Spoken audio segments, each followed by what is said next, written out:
Oi, oi, oi, Meu, boa noite. meu amigo, eu lhe dei um susto e eu tomei um susto. Eu acho que Eu a gente disse. tinha. Mas não estou entendendo. Estava eu deitada com minha filha na cama e quando eu vejo Marília, eu disse, mas meia-noite e meia. Ai, meu Deus do céu, olha, como a gente diz aqui, que queima filme, Senhor do céu. Tudo Olha, maravilhoso. Tudo bom, minha querida? tudo jóia, meu amigo. Eu acho que eu falei com você inicialmente 8. Aí depois ficou 8h30 e eu me organizei Eu e vi o sentei card 8 e aqui meia, eu disse para 8 e meia começar às será, tudo 8. certo. Mas estava ótimo, estava aqui batendo papo com as minhas mastomusas. Você tem as suas Maravilha. Minhas ginemusas, eu tenho as genemusas. minhas mastomusas. Adorei. Que coisa boa, Tudo bom, Mari. André? Tudo bom, minha querida. Eu estava aqui já te agradecendo e te apresentando, mas queria que você se apresentasse um pouquinho. André é ginecologista, mas ele é um apaixonado por essas questões hormonais, pela saúde da mulher, né, André? Pela qualidade de vida da mulher, eu preciso dizer. Exato. Essa é minha bandeira, né? Eu sou um apaixonadíssimo pela parte de metabologia e da parte de fisiologia hormonal feminina. Sou ginecologista de formação, pós-graduado em endoscopia ginecológica, e depois fiz mestrado, que o meu tema de mestrado é exatamente isso, avaliação da qualidade de vida em mulheres com endometriose, que é outra paixão da minha vida, a endometriose. E depois eu fiz alguns outros cursos, a gente sabe, né? A gente não para nunca, né? Fiz pós-graduação em nutrologia, depois fiz cursos, enfim, dessa área de medicina funcional nos Estados Unidos e várias outras coisinhas que a gente vai agregando e vai pincelando algumas coisas para montar quem somos hoje, mas com o grande objetivo sempre de entender um pouco mais sobre, no meu caso, a mulher em todas as suas complexidades, né? Eu sempre digo, você também é ginecologista, né? Nós não podemos entender e enxergar uma mulher apenas como um par de mamas, um par de ovários e um útero. Não é essa a visão que a gente quer ter de saúde feminina. Você sabe que eu tenho dito isso às minhas pacientes. Olha, parece que a medicina recentemente descobriu que a mama está grudada no corpo. E a gente tem muita coisa que a gente pode fazer pela saúde das mamas, que não, porque quando eu aprendi mastologia, e eu tenho certeza que, infelizmente, em muitos locais ainda se aprende assim, é como se fosse uma loteria, né, André? Assim, Uhum. você tem um par de mamas, então você tem um risco, é uma loteria, ou você tem câncer ou você não tem nada que você possa fazer e acabou. Faça só os seus exames e volte, se Deus quiser, eu lhe trato. E a gente vem entendendo que tem muita coisa para ser feita, né? É, Com certeza. eu te chamei porque eu tinha que te aproveitar nesse papo sobre A honra é hormônios, minha. tão polêmico, né, André? E eu queria que você começasse falando um pouquinho sobre isso, assim, o porquê de ser, assim, o que são os hormônios, né? Porque às vezes as pessoas não entendem muito e a gente foca nos hormônios femininos, mas tem hormônio fazendo todo tipo Ah, de com coisa no nosso certeza. corpo, né? Com certeza. Primeiro, para a gente dar um colocado, vamos sentar, ficar todos na mesma página, né? Uma coisa que é extremamente importante a gente entender é que a concepção de cancerofobia ligado à reposição hormonal, isso aí já foi exaustivamente revisto na literatura como o misconception, né? Aquele erro de conceitual. O que acontece é que, número um, hormônios eles são mensageiros químicos. Então, hormônio ele não faz nada fazendo tudo. Eu sempre digo isso. Ele, na verdade, ele manda um comando, ele precisa de um carrinho transportador, depois ele precisa se ligar no seu receptor para determinar uma função naquele órgão para o qual esse hormônio foi destinado. Então, o que acontece é que quando começou-se a fazer uma associação entre câncer de mama e terapia de reposição hormonal, eu dou até aula disso, estou indo para São Paulo agora, quinta-feira, dar aula disso, existem alguns detalhes que a gente precisa comentar. Número um, se você for para o dicionário, né? Hoje em dia ninguém mais usa dicionário, né? Ninguém mais é da época da Barça, porque É da usar nossa Barça é época. cringe. Usar Barça é muito cringe. Então, quem era da época da Barça, a definição de reposição é o ato ou o efeito de devolver algo que existia e não existe mais. Ponto um. Por que eu estou dizendo isso? Porque quando os trabalhos fizeram o que eles chamaram de reposição hormonal, eles colocaram um hormônio que não existia no corpo da mulher. Então, isso do ponto de vista conceitual já é um erro, porque Reposição é devolver algo que existia e nunca existiu hormônio sintético no organismo feminino. Esse é um ponto um. Veja, estou só dizendo aqui, todo o objetivo dessa live é passar conhecimento e informação. Não é criticar, não é julgar, Claro. enfim, não é contestar absolutamente a postura de nenhum colega, porque existem evidências para os dois lados. Então, vamos lá, só continuar. Então, temos esse ponto, que os hormônios que foram utilizados nos trabalhos científicos e fizeram uma associação com aumento do risco relativo para câncer de mama, na época 1,26%, e se a gente colocasse o risco absoluto, seria 40%, né, no WHI, o grande trabalho publicado em 2002, ele começou a mostrar que se as mulheres estivessem utilizando uma associação de dois hormônios, veja, primeiro antes disso, os hormônios que a mulher produz nos seus ovários são estradiol, testosterona e progesterona, os principais. Tá? Esses são os nomes dos hormônios. A reposição hormonal que foi utilizada, né, a terapia de substituição, como eu gosto de chamar, a terapia de substituição hormonal que foi feita naqueles trabalhos científicos, utilizava o estrógeno equino conjugado e o acetato de medroxprogesterona. Isso aqui que eu acabei de dizer não tem nada a ver com estradiol, testosterona e progesterona. Então, você nunca pode dizer que está fazendo uma reposição, quando na verdade você está fazendo uma substituição. Eu não consigo abrir a chave de um Corolla, eu não consigo com essa chave abrir uma Ferrari, né? Apesar de ser chave. Então, são coisas completamente diferentes e que às vezes, infelizmente, a própria literatura, hoje mesmo, agora há pouco, não sei se está aqui, eu estava lendo um trabalho, está aqui, para não dizer que é mentira mesmo. Eu estava lendo um trabalho que é exatamente da resistência à progesterona nas pacientes com endometriose. Aí o próprio trabalho começa falando de progesterona, daqui a pouco ele fala de progestínicas e progestagênios, e ele interpreta Mistura. colocando tudo no mesmo saco. E isso é uma coisa que acontece muito. Você vê, uma mega revista, publicação Qualizum. Então, assim, absurdamente complexa, mas as pessoas têm esse problema de interpretação quando trata-se de hormônio. Então, este é o grande problema. Outro detalhe é que, quando, eu até brinco isso em aula, quando você olha esse nome, eu vou até falar o nome comercial dessa medicação, que era o Premarin, as pessoas que foram o hormônio sintético utilizado, o estrógeno equino conjugado utilizado para fazer a terapia de substituição hormonal naquela época, o Premarin é um acrônimo americano que quer dizer pre, de pregnant, grávida, mare, que é de mula, ou naquele momento égua, e urin, né, do pre-mare in, de urina. Então, na verdade, aquilo ali está na bula é urinoterapia de égua prenha. Então, assim, vamos começar dizendo: urinoterapia de égua prenha aumenta o risco de câncer de mama. Terapia de reposição hormonal não aumenta o risco de câncer de mama. Então, esse é um ponto que a gente precisa estabelecer logo no começo dessa live. Agora, a pergunta: quem que está assistindo essa live sabia que a reposição hormonal que foi utilizada pelo WHI era urinoterapia de égua prenha? Levanta a mãozinha aí, me conta. E aí aproveita essa mesma mãozinha e você Encaminha. para 10 amigas suas.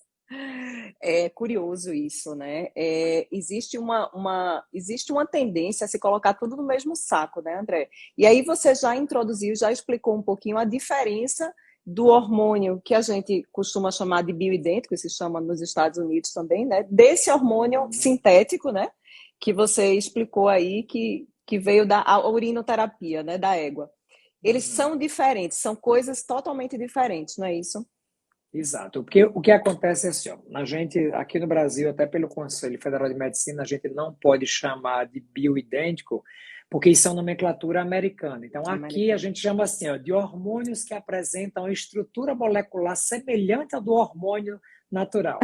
Que não é hormônio natural, é sintético também. Mas o que acontece é assim, para quem está nos assistindo, é importante entender que os hormônios, como eu disse para vocês, eles são mensageiros químicos. Então, cada mensageiro químico, ele apresenta uma estrutura molecular. Então, vamos imaginar que a estrutura da testosterona é um triângulo. Então, esse triângulo, ele vai ser a testosterona produzida aí pelos ovários e pela suprarrenal. Esse triângulo, ele vai ser transportado pelo carrinho dele, que é a Sexual Hormone Binding Globulin, a SHBG, vai se ligar no receptor dele, que tem a forma de um triângulo. Então, ele é um triângulo, se liga com um receptor que tem a forma de triângulo e começa a fazer uma transdução de um sinal celular, tá? Então, a gente vai comentar isso aqui também. O que acontece dentro desse contexto é que a gente, quando está fazendo a reposição com o hormônio, a gente tem que entender se a estrutura molecular desse hormônio ela é semelhante à do original, apesar de também ser sintético, tá? Não existe hormônio natural, que às vezes as pessoas chamam os hormônios bioidênticos ou isomoleculares de hormônios naturais. Eles não são naturais. Os hormônios naturais são os produzidos pelo ovário. Não existe ainda transplante de ovário. Então, o que a gente tem são hormônios sintéticos cuja estrutura molecular é semelhante ao do hormônio produzido pelo corpo. Então, o que acontece é que, quando a gente está diante desse padrão de terapia, a gente tem a utilização do mesmo receptor com a mesma estrutura molecular. Então, seria, para você entender de forma mais simples, como se quando você compra um carro, ele não vem com duas chaves que são para cópias idênticas. Então, é mais ou menos aquilo. Ambas as chaves elas funcionam perfeitamente. Mas se você tiver um problema na chave do seu carro e você for para um chaveiro com essa chave aqui, diz assim, faça uma cópia, ela não vai ficar tão perfeita. Ela pode abrir seu carro, ela também vai determinar uma função, mas ela não vai ter exatamente a mesma perfeição do original. Então, isso é que é mais interessante. Por quê? A depender do tipo de reposição hormonal, você pode ter efeitos colaterais que são mais pronunciados ou não, a depender do quão diferente é esse encaixe do hormônio com este receptor. Então, isso é que é interessante a gente comentar. A gente ainda recebe, sabe, André, no consultório, como mastologista, muitas pacientes fazendo a reposição tradicional, né, que é essa reposição aí com pré-marim, enfim. Muitas outras, muitas mais, com medo e nos procuram para autorização, né? O ginecologista solicita a autorização do mastologista para fazer essa autorização, digamos assim. Na imensa maioria das vezes, o meu trabalho é de autorizar, né, aquilo dali, porque as contraindicações realmente absolutas são muito baixas, são né? poucas. Eu estou falando da reposição hormonal oral tradicional, né? Assim, mesmo aquela reposição ali, que a gente acredita, por tudo que você aí já explicou, que é uma reposição que nem deveria ter existido, né? Porque a gente deveria ter se aproximado mais da molécula semelhante ao do nosso corpo. Mesmo nessa reposição lá, as contraindicações são poucas, né? Esse estudo que você falou aí, que talvez todo mundo tenha conhecido, porque saiu na Veja, saiu em todo canto lá em 2002, né? Depois já existiu uma atualização desse estudo recente, né? Agora em 2020. E aí, nesse mesmo estudo, ensaio clínico, né? Como a gente gostaria que fosse, mas com vários defeitos, e a gente sabe disso, né?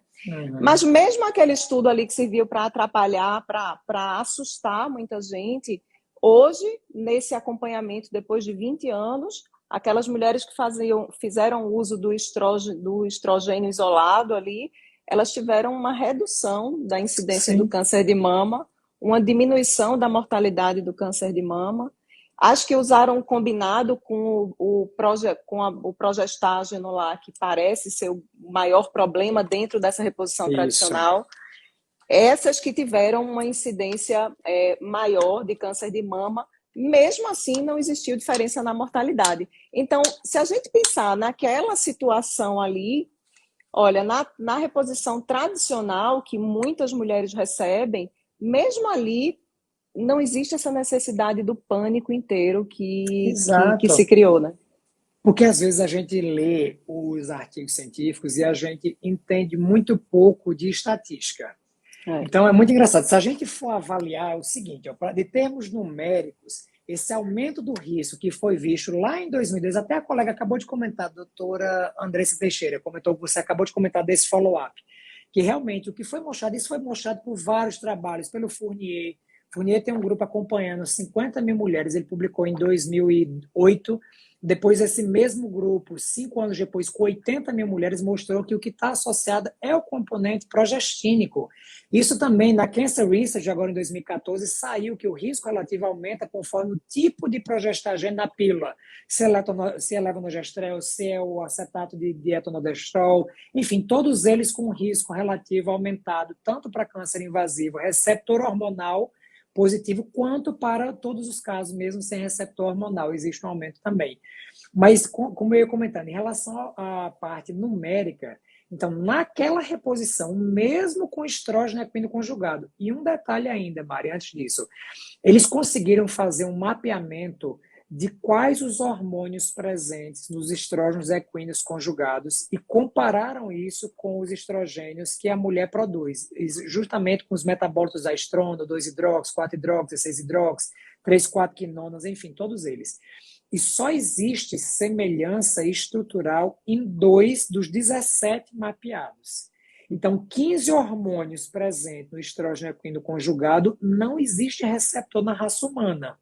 Então, isso é um ponto de interrogação. Enfim, ninguém chegou a pesquisar exatamente, quer dizer, nunca li, se ninguém chegou a pesquisar a ação desses outros 15, ou testou isso em outros ratos e outras espécies, isso, não sei se isso aconteceu. Mas, do ponto de vista numérico, se a gente pegar 100 mulheres que estão na menopausa, então,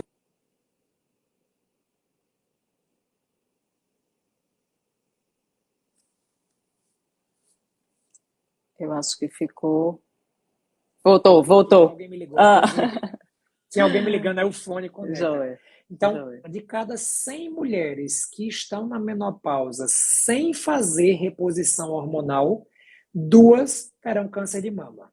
E de cada 100 mulheres na menopausa fazendo reposição hormonal com hormônio sintético, 3. Então, assim, é 1,26%. Então, claro que para esta mulher, para este caso, é 100%. Mas o risco, porque quando a gente olha o risco absoluto, você olha assim, aumento do risco em 40%. Você diz, meu Deus, 40% de risco. Vou ter câncer amanhã, né? É quase como jogar uma moeda, 50%. Então, não é isso. O risco absoluto e o risco relativo são coisas distintas. Eu sempre digo para pacientes, se a gente colocar hoje a importância da qualidade de vida, né, se a gente colocar hoje a importância de ter uma vida saudável, entendendo que a mulher tem uma expectativa de vida extremamente longeva, é melhor que ela faça reposição, mesmo com hormônio sintético, do que não fazer, na minha opinião, pensando em qualidade de vida. Mas, a gente pensa que a gente ser avaliados. A gente pensa que, por exemplo, a mortalidade por doença cardiovascular, a gente tem muito mais chance de morrer por doença cardiovascular do que 7 vezes mais chance do que morrer por câncer de mama, a mulher. Então, esse é um dos fatores, né? Às vezes a gente olha para o medo do câncer e isso, André, isso que você falou é sensacional. Eu brinco que se brinca que o risco relativo é uma forma elegante de você enganar, né? Porque você assusta e quando você quer impactar a paciente, olha, você tem 40% de redução de risco se você fizer tal coisa. Né? Então, você escolhe como falar para a paciente, só que muitas vezes a gente não traduz para a paciente para que ela possa decidir. Eu acho que com tanta informação hoje em dia, as pacientes com tanto acesso a tanta informação, cada dia mais eu compartilho as decisões com a paciente. Isso no tratamento do câncer. Olha, a gente chegou nesse impasse aqui, a gente vai precisar decidir se você é uma paciente idosa, vai fazer radioterapia, tem prós e tem contras, ou não vai fazer radioterapia, e a gente vai sentar aqui e decidir junto o que é melhor para você, né? Porque estudo, guideline, não é Bíblia, né? E o que importa é a decisão, juntando tudo, o que é que a paciente necessita, né? Porque às vezes a gente fica assim olhando para o número do risco relativo e esquece da mulher só padecendo na sua frente, né? Muitas vezes sem uma contraindicação. Mas eu queria saber, existem contraindicações para a gente prescrever ou a reposição hormonal deveria ser para todo mundo? Então, existe, e isso que você comentou é muito interessante, né? Só um adendo antes até comentar.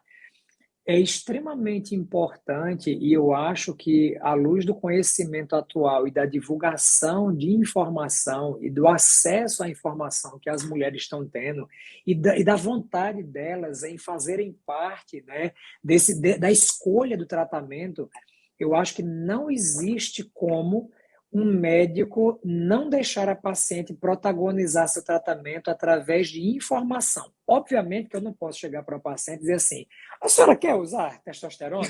Que dose a senhora quer utilizar? Será que é legal 20, 10, 2? Não, óbvio que não. Mas o objetivo é te dizer assim, ó, os benefícios que você vai ter com esta reposição são esse. Os riscos que a senhora vai ter de efeito colateral ou de efeito a curto, médio e longo prazo são esse. Primeira coisa, a senhora tem contraindicação? Tenho, essa. Então, se tem, não pode. Se não tem, a gente consegue discutir. Então, é muito importante a gente entender que a vida é da paciente. Assim, eu não consigo Perfeito. imaginar a medicina através de números. Porque quem está por trás do número é quem pode escolher, porque ela quem sabe onde é que o sapato dela aperta. Ela quem sabe os fogachos que ela tem de noite que não deixa ela dormir, o ressecamento vaginal que acabou com o casamento dela aos 50 anos, no auge da idade do casal. Então, assim, tem várias coisas que precisam ser levadas em consideração. A gente comentou essa do risco cardiovascular, e aí uma coisa importantíssima, né? O estradiol, esse maravilhoso hormônio feminino produzido pelos ovários, ele é responsável pela capacidade adaptativa dos vasos, pelo stiffness vascular.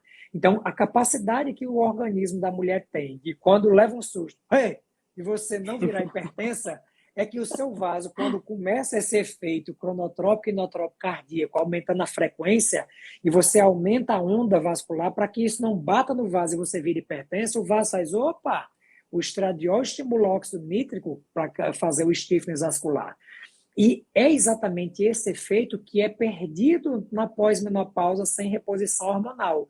Então, muitas pessoas perguntam, doutor, quanto tempo eu posso? Eu passei 15 anos sem fazer reposição hormonal na menopausa. Posso usar? Não posso. Então, a pergunta que faz com que a gente determine essa janela de tempo ótima, a janela terapêutica, a janela ótima para início da reposição hormonal, já foi visto isso em trabalho científico, na literatura brasileira, pela SOBRAC, né, pela Associação Brasileira de Climatério, é que a gente tem um intervalo de 10 anos ou até os 60 anos para iniciar.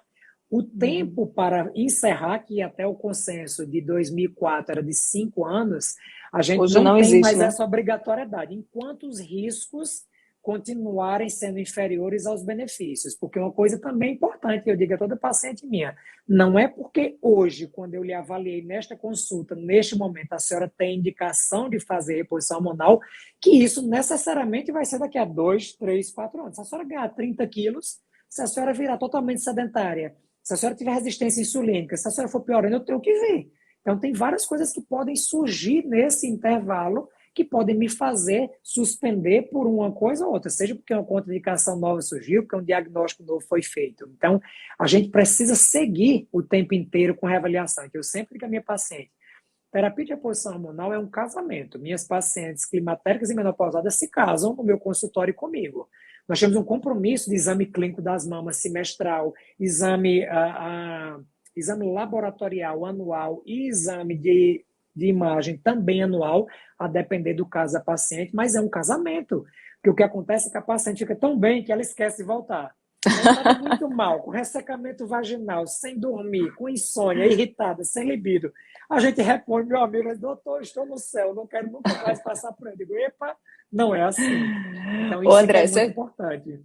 você tocou num ponto importantíssimo também. E o estilo de vida, né? Porque eu sempre penso assim, as pacientes passam por mim fazendo reposição hormonal, as treinam, se alimentam bem, Sim. cuidam, manejam o estresse, não fumam, bebem muito pouco ou reduzem. E tem uma outra paciente que não faz reposição hormonal nenhuma, mas é obesa, muitas vezes tabagista, hipertensa, tem aquela típica resistência insulínica, síndrome metabólica. Não é aquela que faz reposição hormonal daquele perfil que me preocupa, né? De forma Claro, alguma. exato. Então, isso é um outro olhar que eu sei que você tem, assim, Sábio diz uma coisa que eu acho super interessante, ele fala, às vezes a paciente quer fazer uma reposição hormonal, mas é como tentar fazer não é limpeza, é polimento num carro sujo. E Uhum, aí, é o bem isso. polimento no carro sujo não vai resolver, né? É, isso é muito interessante. Eu sou muito aberto com as minhas pacientes. Todas as minhas pacientes são muito amigas, né? E a gente cria esse vínculo, porque a gente faz uma consulta extensa, mostrando isso tudo, explicando, para que a paciente possa entender tudo. E eu sempre digo, olha, reposição hormonal você precisa merecer. Você tem que ter indicação de merecimento para fazer, ou seja, a gente precisa preparar o seu organismo para se beneficiar disso. Porque, por exemplo, a gente sabe que a via não oral de reposição hormonal é uma via que, na minha concepção, é muito mais interessante, porque você começa você não tem a primeira passagem hepática, você não tem uma metabolização intensa para a estrona, você não tem as alterações do metabolismo hepático relacionadas a diacetilação, a metilação, enfim, que a gente às vezes são variáveis que a gente não consegue controlar em uma paciente que não consegue fazer um teste genético ou uma avaliação do perfil Stronex, enfim. Tem várias coisas que a gente não consegue controlar. E a paciente pode ter uma série de outras questões que precisam ser manejadas antes da gente fazer a reposição hormonal. Porque eu digo, por exemplo, a testosterona ele é um hormônio lipofílico e lipossolúvel, então, às vezes, a perda de gordura faz com que o próprio nível daquele hormônio ele suba sem você precisar necessariamente da reposição. Se você tem uma gordura abdominal muito grande, você tem uma máquina de produção de aromatase, que é aquela enzima que converte estradiol em estrona, e você tem um estrogênio que não é tão saudável, que estimula muito a mama de forma às vezes negativa, que estimula o endométrio da paciente, que aumenta a irritabilidade, enfim, tem várias outras questões. Então, eu sempre entendo e tento passar isso para minhas pacientes que, às vezes, a expectativa dela é que a reposição vai resolver tudo. E eu sempre digo, se você quiser tomar alguma coisa que vai resolver tudo, tome atitudes. Tome a atitude de mudar a sua vida. Essa é a melhor coisa que você vai conseguir tomar para resolver seus problemas. É tomar a atitude de querer protagonizar o seu tratamento, de querer protagonizar a sua vida e se empenhar, porque não é fácil. Ser saudável não é fácil. Exige dedicação, exige estímulo, exige disciplina. Eu brinquei ontem, eu estava tendo uma paciente, ela foi levar a filha, que é minha paciente, e ela está na menopausa. Aí eu disse, olha, existem umas conversas que eu tenho com minhas pacientes, que é o seguinte, eu sempre pergunto, e você gosta de pagar boleto? Aí ela diz, não. Eu digo, eu também não. Mas você deixa atrasar seus boletos para ficar no Serasa seu nome? Ela disse, não. Eu disse, pois perfeito. Chegamos num ponto em comum. Até aí estamos na mesma página? Estamos. Eu digo, perfeito. Então, entenda. Na hora que a senhora acorda de manhã, quando a senhora levantar, tem um boleto aqui em cima chamado autocuidado, cujo vencimento é para hoje. Então, este boleto ele tem um vencimento diário e você não pode não pagá-lo. Então, é muito importante a disciplina, porque no dia que não faltar, que te faltar motivação, a disciplina tem que estar lá. Então, esse é o tipo de coisa que eu faço com que minha paciente entenda. Ela precisa ter, eu também. Por exemplo, ontem eu não dormi nada, eu estava mega estressado, estando até de noite. Eu fui dormir 4h30 da manhã, acordei 6h30, desci para a academia, exausto. Eu me doei 30% do que eu podia, mas eu vou pela disciplina, pelo condicionamento de entender que aquilo é importante até para meu cérebro, para entender que eu preciso, que aquilo me faz bem. Então, isso é extremamente importante. A gente precisa entender que os hormônios, eles entram ali como a cereja do bolo, mas é o estilo de vida que vai fazer com que você tenha uma vida saudável. Perfeito, André. Eu brinco, eu tenho gostado de receber pacientes no consultório. É que você sabe que mastologia, até pouquíssimo tempo atrás, a gente só recebia de vocês, né? O gineco É, encaminhou e aí elas exato. chegam no nosso consultório já com alteração. Isso vem mudando e é muito óbvio para mim o porquê tem mudado, porque o câncer de mama cresceu radicalmente, né, abruptamente, e aí elas acabam nos procurando hoje em dia mais precocemente. Então, eu acho Uhum, sensacional porque eu consigo explicar para aquela paciente sobre autocuidado. O que é que ela pode fazer para diminuir as chances dela de ter um câncer de mama? Então, hoje exato. eu brinco com as minhas mastomusas aqui que é preciso tomar o remédio diário de autocuidado, e um deles é a atividade Sim. física, né? Uhum. É uma pílulazinha mágica, eu brinco que eu estou colocando moedinhas no meu cofrinho ali para quebrar lá na frente. Eu quero ser a velhinha que viaja caminhando, que não atrapalha ninguém, que vai viajar com o neto e consegue Uhum. brincar. E eu escutei você dizendo uma coisa que eu achei sensacional. Você disse que você prepara a paciente para a menopausa. Claro, e é a pergunta mais clássica assim, doutor, quando é que eu devo começar a me preparar para a menopausa? Eu digo, meu amor, sua mãe já devia ter feito isso por você quando você nasceu. Então, que a preparação ela começa ali, pequenininha. Mas é interessante que, por exemplo, brincando, mas isso é uma forma de entender que estilo de vida é uma construção ao longo da vida. Então, se você chega aos 40 anos, né, ali na entrada do climatério, a idade média de menopausa no Brasil é de 48 a 51. Então, o climatério dos 40 aos 65, quando a mulher começa a se preocupar, é aos 40 anos. Uma mulher de 40 anos hoje, ela ainda está assim, começando a vida profissional ativa mesmo. A vida mudou muito, não é mais aquela senhora de 40 anos, é uma menina Não, de eu 40 estou anos que está no no climatério. auge dos meus 42. É isso. Então, assim, a É. menina de 40 anos de hoje fica assim, meu Deus, daqui a 6, 7, 8 anos eu já estarei na menopausa. Então, é muito interessante como a gente precisa, então, e passar esse conhecimento para que adolescentes comecem a se preparar. Porque, por exemplo, um dos principais fatores ligados à baixa qualidade de vida e aumento do risco de doenças cardiovasculares e de hipertensão, diabetes, câncer é a resistência insulínica. Então, a gente sabe que a deficiência hormonal de estradiol e de testosterona pioram e agravam a resistência insulínica. E aí a resistência insulínica favorece o sobrepeso e a obesidade, que diminui ainda mais a liberação desses hormônios. Isso, quando libera, libera estrona, que é ruim, e aprisiona a testosterona. E existe uma coisa muito interessante. Toda mulher que está aqui assistindo essa live vai notar que existe uma queda do metabolismo e isso começa a ser sentido por volta dos 28 anos. Então, dos 28, tem alguns trabalhos mostrando que de 28 aos 35 anos existe uma leve queda do metabolismo feminino. Essa queda ela é um pouco mais pronunciada dos 35 aos 40, e aí após a entrada no climatério dos 40 anos, isso vem ladeira abaixo. E aí quando chega na menopausa, ela cai de vez, né? Porque existe essa queda muito grande do metabolismo, porque o metabolismo basal, a taxa metabólica basal, é dependente de hormônio. E os hormônios só sofrem declínio ao longo da vida. Você sobe ali na sua primeira infância, na adolescência, depois aquele estabiliza, platô e depois é só queda. Não existe subida sem reposição hormonal. Então você chega no estágio da vida que ganhar massa muscular passa a ser muito difícil. Só para teres ideia, aos 40 anos, onde você está neste momento, a mulher precisa fazer, em média, 10 a 15% mais esforço do que fazia aos 35 para ter o mesmo resultado. Não é para ter um resultado melhor, não. É para conseguir manter o que ela já conquistou ali aos 35.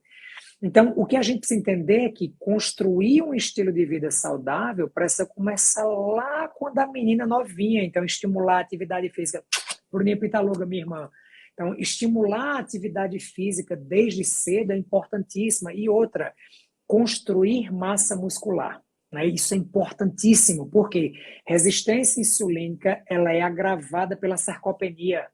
Então, eu sempre digo a toda minha paciente: você quer ter uma menopausa saudável, envelheça com boa massa muscular e pouca gordura. E isso não é estética, está bem longe de estética. A estética é uma Muito. consequência da sua saúde. E aí é maravilhoso. Por quê? Tem várias pessoas que vão utilizar anabolizantes e ficarão com percentual de gordura bem baixo, massa muscular imensa. Isso não tem nada a ver com saúde. Está focado na estética. Perfeito. Então, é muito interessante entender que até a forma como você vai construir a sua massa muscular tem que estar ligada à saúde. Porque não é Mas, só uma bioimpedância perfeita. mas André, isso é sensacional. Eu costumo tentar convencer as minhas pacientes disso da seguinte forma. Eu paguei muitos anos academia.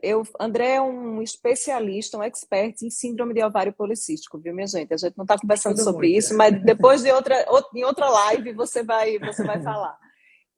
Eu sofri com resistência insulínica e com SOP por muitos anos. E hoje eu entendo que eu paguei a academia há muito tempo, né? Como várias mulheres, né? Você paga a Sim. academia, vai 2 vezes no ano e pronto. Mas eu entendo hoje que enquanto eu ia para a academia pensando no resultado estético, eu desistia. Então, eu digo, se você vai para a academia esperando um resultado estético, minha nega, você não vai. Sabe por quê? Porque eu treino bem há 9 anos. E a perna continua mole, e a bunda continua mole, e não estou com a expectativa de que melhore, entendeu? Ah, sim, Então, mas não é por isso que eu vou, porque tem várias outras coisas que vêm antes do que a estética na minha vida, principalmente aos 40 anos. Então, tem a sim, culpa materna, que não me deixa sair de casa por estética, simplesmente porque eu vou preferir ficar com elas, eu vou me sentir culpada de sair por estética. Eu tenho a profissão, tenho as minhas pacientes, claro, tenho o estudo, tenho a casa, enfim, tem várias outras coisas que ganham na frente da estética. Mas claro. quando eu entendo que eu saio de casa, dou um beijinho nelas, porque eu quero viver mais tempo com elas, porque eu quero ter menos câncer de mama, porque eu quero passear com elas até ficar velhinha, né? Isso vale a pena. E é assim Com que eu certeza. mostro, ó, muda o foco da gente, é a É isso, persistência naquilo, porque precisa de persistência, né, André? Precisa de precisa. constância, né? E é bem isso. E aí, quando você foca na saúde, a saúde ele não tem um objetivo limitado.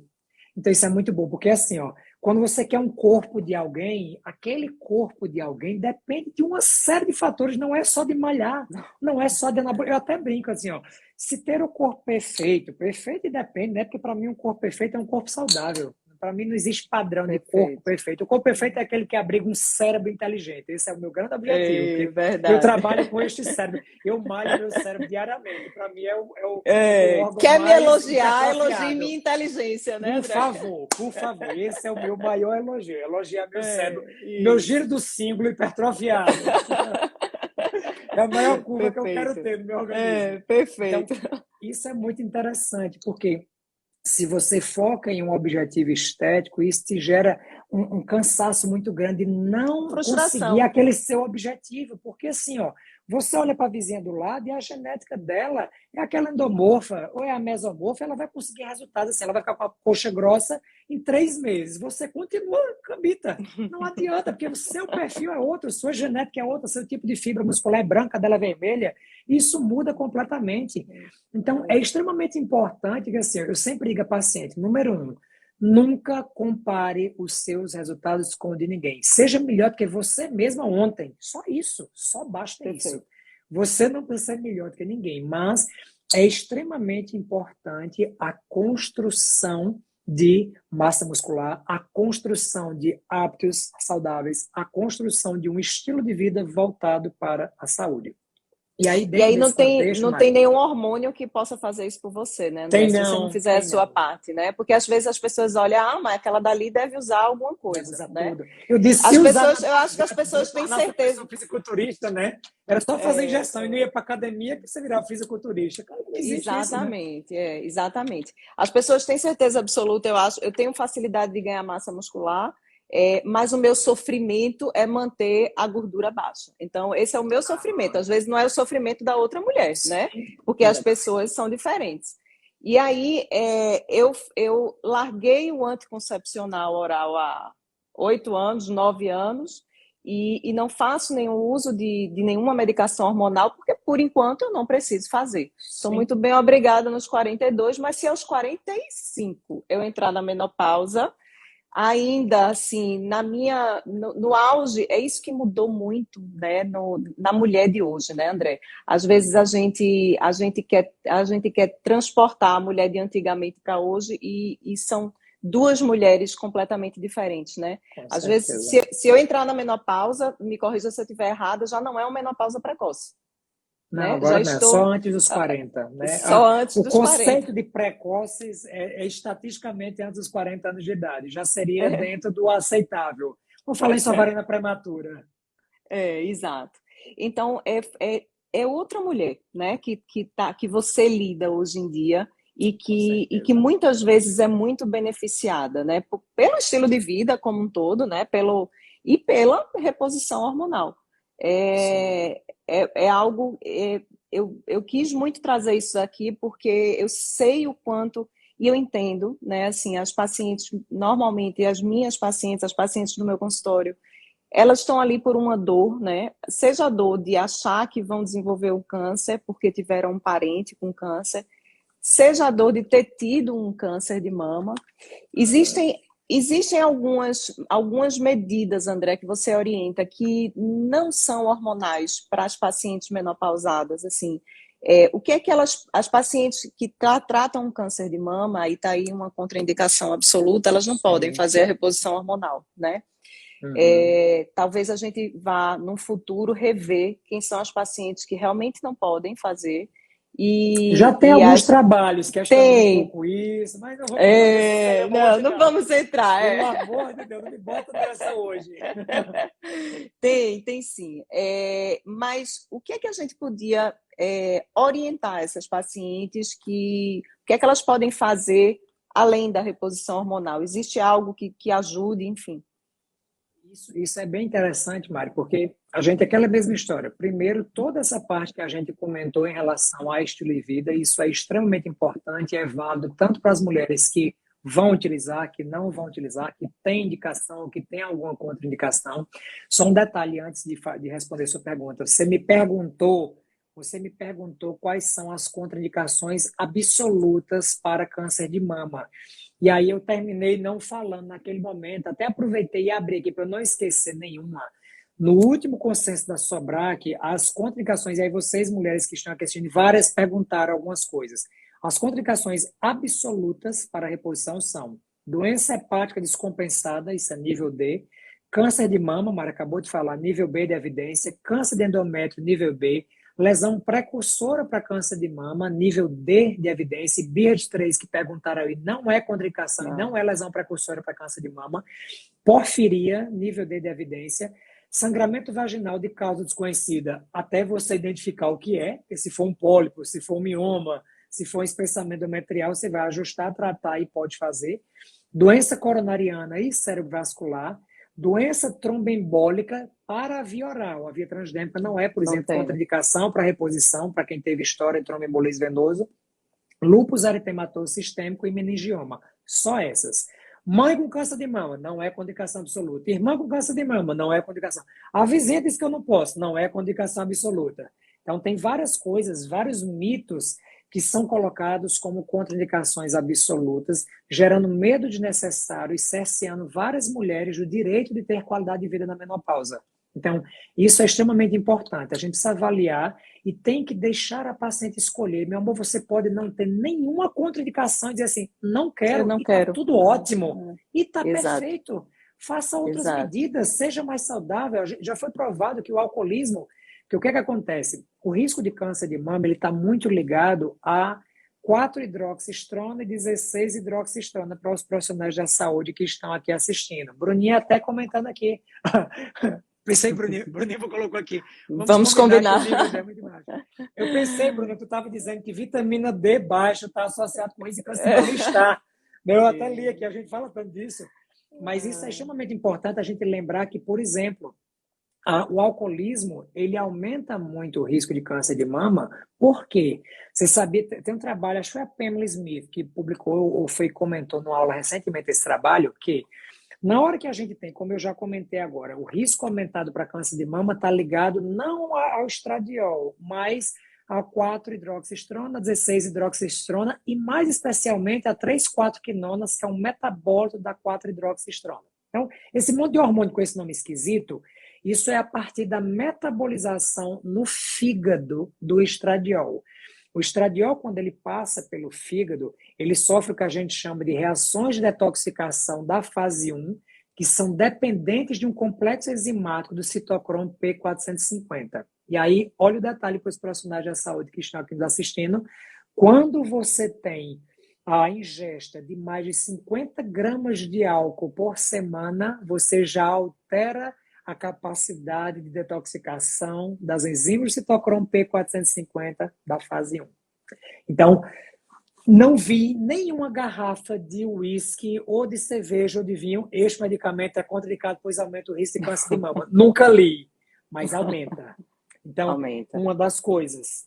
a obesidade. Não tem nenhum negócio do McDonald's, desses junk food da vida, dizendo esta medicação, este alimento é contraindicado, pois aumenta o risco de câncer de mama. Nunca li.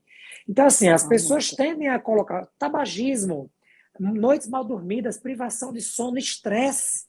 Estresse aumenta, pico de cortisol altera todo esse funcionamento do eixo hormonal e do funcionamento das enzimas da detoxicação. Então, é extremamente importante que a gente reavalie, que as pessoas, às vezes, doutor, não vou repor hormônio não, porque o hormônio dá câncer. Me conta um pouquinho como é a sua vida. Eu acordo de manhã, como 4 pães, como 2 litros de leite, queijo industrializado, embutido, enlatado. Vai para academia? Não, jamais. Mas no final do dia, 3 vezes por semana, eu tomo assim, 3 garrafinhas de vinho para dar uma relaxada. Vivo estressada no trabalho. Estou 30 quilos acima do seu peso. Realmente, são os hormônios que vão causar câncer na senhora. Não tenha dúvida que o problema aí vai ser a reposição hormonal. Então, assim, sério, as pessoas às vezes estão olhando para a reposição hormonal um pouco diferente do que deveria. E para o estilo de vida, né? A gente precisa entender, se você não focar no estilo de vida, todas as doenças ligadas ao envelhecimento têm uma chance maior de acontecer em você. Agora, todo mundo vai usar uma desculpinha. Porque, assim, é muito mais fácil culpar alguma coisa ali externa do que culpar a sua falta de coragem de levantar-se todo dia para fazer seu exercício físico, a sua falta de consciência para forçar-se a comer melhor, para se estimular, porque o paladar, ele é treinável. Olha, Mário, vou dizer uma coisa assim, ó, que me dá ódio. Eu sou professor da Universidade Federal aqui e, de vez em quando, recebo crianças no meu ambulatório. Muito raro, porque eu não faço a parte, mas já chegaram mulheres com a puberdade precoce. E quando você olha aquelas criancinhas, tudo com obesidade infantil. Mas é porque ela gosta, doutor, de um sorvete no final de semana, chocolate, e ela não consegue não comer e Nutella. Não, Nutella ela gosta. Então, assim, dá vontade de matar a mãe, querida, você tinha que ser Ela presa. tem cartão de crédito, ela Você compra, tinha ela que tá ser indo no presa, supermercado. Dá vontade de ser, pelo amor de Deus, né? E aí absurdo. uma grande preocupação para a gente, né? Porque vem aí uma geração de crianças, meninas, né? Que estão sendo estimuladas, obesas já crianças, né? Assim, estão sendo estimuladas negativamente de várias formas, né, André? Exato. Então, a história, às vezes a gente se preocupa com a reposição hormonal e o problema está no McDonald's que a criança está na geladeira de casa, que é tá pior na geladeira. que o estrógeno conjugado. Exatamente. É uma sensação de Doutor Wilson incapacidade. de la Páscoa, que honra, meu mestre, meu chefe aqui, ó. Speaker da Sotopel, terapia hormonal masculina, os maiores andrologistas do Brasil. Que honra, meu querido, você por aqui. Pois é, então a gente às vezes mira, é como a história da pílula mágica, né, André? De querer a solução, né? Do mesmo jeito que querem, às vezes, a solução, tipo, da libido e direcionam totalmente para a reposição hormonal, né? Assim, porque se eu não tiver aquela reposição, eu não tenho libido, né? Assim, acreditam, coitado, dão um crédito muito maior do que imenso, muito maior do que aquele pobre daquele hormônio pode entregar, muitas vezes, né? É verdade.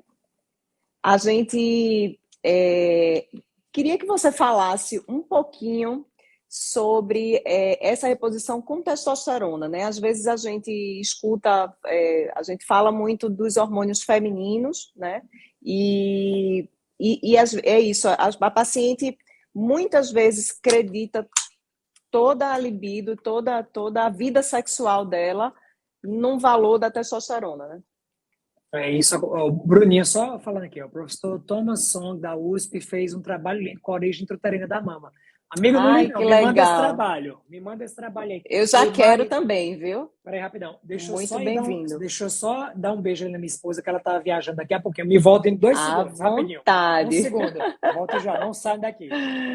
À vontade. Me perguntaram aqui e eu vou tentar responder se BIRADS 3 é perigoso. BIRADS 3 é um nódulo de característica benigna, às vezes um nódulo que não precisa ser biopsiado. Voltei. E não é uma contraindicação, tá, gente? A reposição hormonal.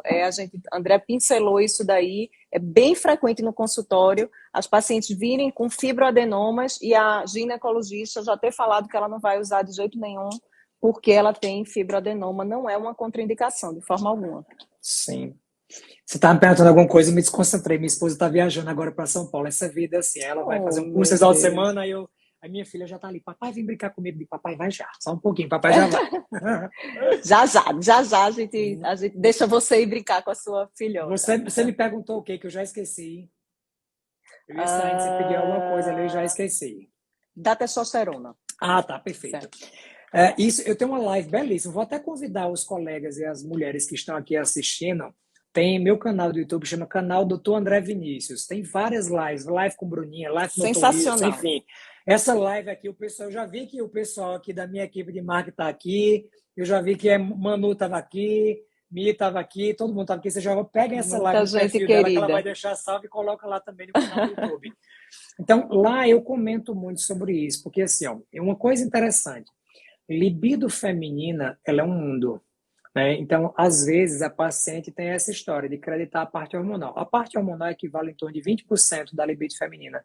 Libido feminina, sabe o que é que acontece? É a mulher se sentir bem, ela se sentir desejada, ela está com autoestima boa, as contas de casa estão pagas, o trabalho dela está ok, os filhos estão indo bem na escola, o marido deseja ela, o marido tem tempo para estimulá-la, né? Ele não perde tempo, ele ganha tempo estimulando, ele trata ela muito bem. Eu fico dizendo, a mulher tem 2 pontos Gs e nenhum deles está na vagina. Então, aqui, ó. Mulher gosta de ser cortejada, mulher gosta de ouvir elogios, se sentir bem. Então, isso tudo é extremamente importante e é melhor do que qualquer injeção, implante, gel, o que você quiser colocar de testosterona. Então, às vezes, as pessoas acreditam um relacionamento que está falindo por uma série de outros fatores a falta de testosterona, e não é. A reposição de testosterona ela é extremamente útil e, no consenso global de reposição de testosterona, é a indicação formal para a reposição na mulher. Desejo sexual hipoativo. A Pode. preguiça de começar a relação sexual. Isso sim está ligado à deficiência de testosterona. Então, nesses casos, existe sim indicação, existe sim benefício, existe sim doses adequadas para a gente personalizar para a mulher. Mas existem outras situações que também pode ser interessante fazer a reposição de testosterona na mulher. Existem várias outras, mas é importantíssimo. É por isso que eu sempre gosto, quando estou conversando com a paciente, quando eu vou fazer e propor uma terapia de reposição hormonal, eu sempre pergunto assim, ó, o seu objetivo. Qual é o seu objetivo com esse tratamento? Número 1. Segundo, qual é a expectativa que você tem com esse seu tratamento? Porque já chegou no meu consultório uma mulher e disse assim, doutor, meu marido me trocou por outra. E eu quero ficar assim, uma louca na cama para ver se eu resgato ele. Eu digo, meu amor, não é Bichinho. isso que vai acontecer. Então, assim, a gente precisa entender qual é a expectativa, porque senão a mulher se frustra, né? A gente sabe que a testosterona, número 1, ela é protetora da mama da mulher. Ela é protetora do risco cardiovascular. Então, existem várias evidências científicas também de benefícios de testosterona que vão além apenas do desejo sexual hipoativo. Mas de bula seria essa a indicação formal. Mas é extremamente importante entender que libido feminina tem lives, eu acho que tem umas 4 lives de libido no meu canal do YouTube. Então, vamos lá que daria para a gente passar umas 4 horas conversando aqui. Tem muita coisa sobre isso aí. André tem um material sensacional, viu, André? E assim, eu acho que a forma de você leve, descontraído, de você falar e nos aproxima, né, assim, do que é, de coisas tão importantes de uma forma muito, muito leve, muito tranquila, né? Assim, às vezes são assuntos difíceis de serem abordados, difíceis de serem tratados, mas você tem essa capacidade assim de traduzir de uma forma sensacional o que tanto você conhece e o que tanto você estuda. Aí, infelizmente, a gente muitas vezes por desconhecimento, né, o médico para de estudar aquilo dali e não se atualiza, e hormônio é um grande, né, Nossa Senhora. um grande exemplo disso, hormônio é um grande exemplo disso. E a gente tem tantas outras coisas para estudar, veja, sem criticar nenhum Claro, colega, nenhum são profissional. Às vezes a opções. gente se dedica a estudar tanto sobre o tratamento do câncer de mama, por exemplo, que a gente não está estudando sobre o que a atualização dos hormônios ou do que, né, de como deve ser prescrito, e fica a paciente é que fica no meio, coitada, né? É, Porque sofre assim vai num profissional que diz não use de jeito nenhum, às vezes Isso. vai num outro que diz use de todo jeito, né? Assim, tem que usar de todo jeito, que também entendo que não é o que você pensa, é um De jeito comum nenhum. acordo, é uma decisão partilhada, né? É uma decisão consciente. Eu sei que você faz um acompanhamento com as pacientes e entendo que você tem que fazer esse controle e ajustar a dose, por exemplo, né, O de tempo medicação. inteiro. Uhum. O tempo inteiro. O que é que eu faço, Maria? Eu sempre, para fazer reposição hormonal, aquilo que eu te disse, eu começo assim, ó, número um, eu tiro as contraindicações. Se a paciente tem alguma contraindicação, ela já não vai fazer. Número dois, eu pergunto se ela quer. Porque se ela não quiser, tudo bem, a gente já nem fala sobre essa parte. Eu vou passar 1 hora de consulta falando sobre um zilhão de outras coisas que podem beneficiar a vida dela sem reposição hormonal. Número três, eu vou avaliar pelos exames dela qual a melhor via e pelo estilo daquela paciente. É uma paciente que lembra de tomar hormônio, ela passa hormônio, ela tem pelo naquela região. Como é que está o perfil lipídico dela? A gente sabe que você, dependendo do perfil lipídico, a via oral ela pode piorar, ela aumenta, causa hipercolesterolemia, a via transdérmica causa hipertrigliceridemia, tem a via subdérmica. Então, a gente tem várias formas de fazer essa personalização dentro do perfil de cada paciente. Então, não existe fórmula de bolo, não existe também não ter segmento para paciente. Então, eu sempre digo à minha paciente, ó, neste primeiro ano de acompanhamento, eu preciso vê-la a cada 3 meses. Precisa ajustar essa dose, eu preciso ver se você teve efeito colateral. Às vezes a mulher começa e a mama começa a inchar.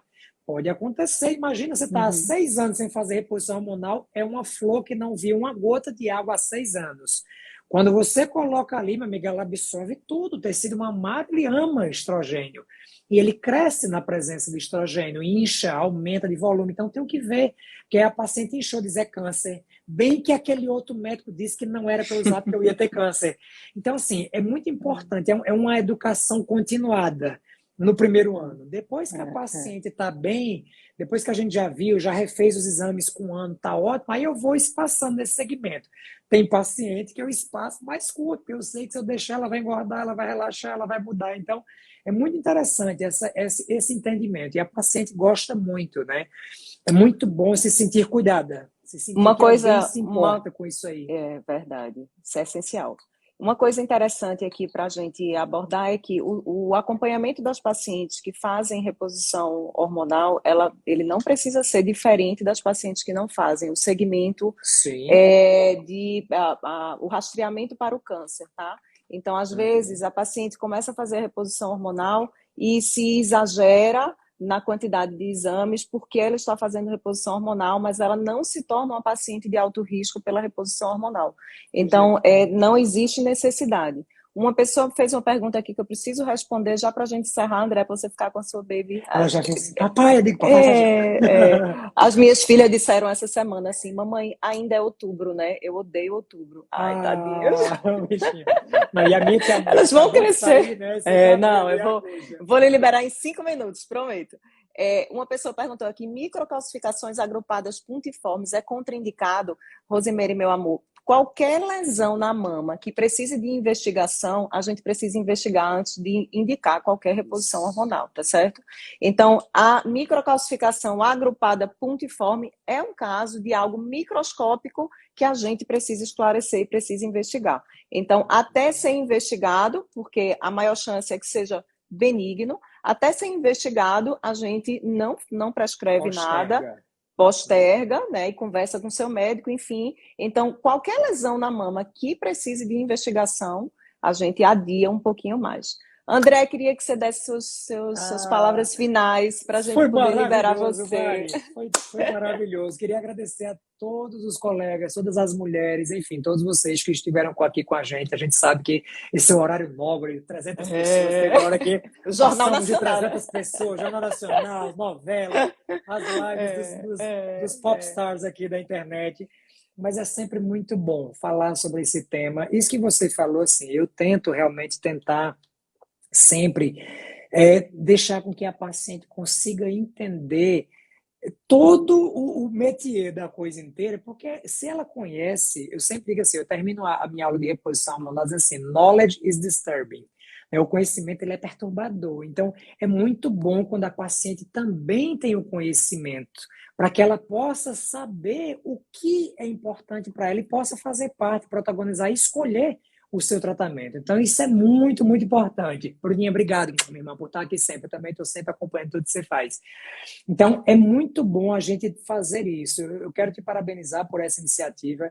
Eu acho que esse mês do Outubro Rosa é um mês que a gente precisa sim falar mais sobre isso, falar sobre o câncer de mama, entender que o câncer de mama vai muito mais além do que apenas deficiência de hormônio ou a própria reposição hormonal, porque a gente sabe, dá para a gente começar muita coisa, mas você sabe que se fosse a simples presença do hormônio que gerasse câncer, quem mais teria câncer seria adolescente ali na menarca, que os níveis de estradiol estão altíssimos, de estrona está alto, e não a mulher pós-menopausada em deficiência hormonal. Então, isso já é um fator que por si só mostra que existem inúmeros outros comemorativos que têm que ser avaliados.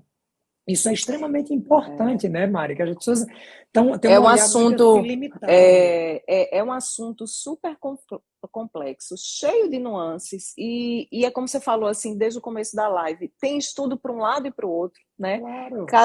Cada um defende o que acredita e influenciado pelas suas experiências pessoais. Então, muitas vezes quem trata câncer de mama não quer ver mais um câncer e tem medo do que escutou e do que, né, assim. Então, a decisão compartilhada de forma consciente com a paciente, avaliando o risco-benefício, é lindo, porque a gente sabe o que espera, a gente sabe o que pode esperar e a gente decidiu junto, né? Então, Exato. é olhar para o paciente, né? Verdadeiramente Exato. olhar para o paciente. Meu amigo, muito obrigado. Imagina, eu que Tinha agradeço. dúvidas que seria assim super enriquecedora. Vai ficar gravada aqui, algumas pessoas já perguntando. Espero que a gente tenha outros assuntos aí, outras lives parecidas com essa, para a gente falar um pouquinho. SOP é outra coisa que aumenta a incidência de câncer de mama. Os pacientes que têm mais SOP também vão ter mais, né? E de coração, muito obrigada, viu? Eu sei que hoje foi meio tumultuado, sua esposa viajando, sua filha aí querendo sua atenção. Você marcou eu entrando antes! Ai, meu Deus. Morri de vergonha, perdão. Vai ser maravilhoso. Um beijo enorme, beijo a todo mundo que assistiu. Abraço aí, Sávio, também.